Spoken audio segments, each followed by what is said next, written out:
fire safety tips para sa mga sakyanan karon labi na init.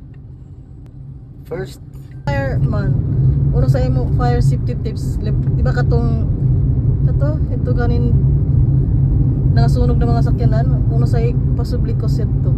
possible cause, nabili nila ang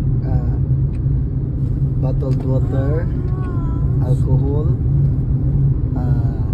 gadgets, dili magbili ng mga haonan yun. Ini dapat kuhaon ni dapat ini mga perfume, isa siya sa mga flammable, mga spray na labi na nakakanister, bawal siya.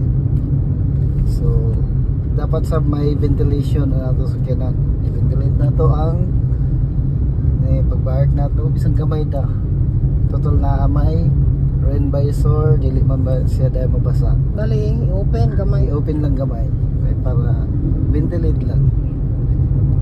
Ano pa? Then kung natay shield na ma-cover sa kuhan, kabira na to kung natay availabilities. Kung wala, pwede ta mag-ibot ang karton.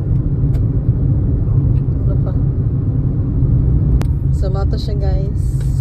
Or siya Ang to. car fire safety tips kay labi na karon init kaayo.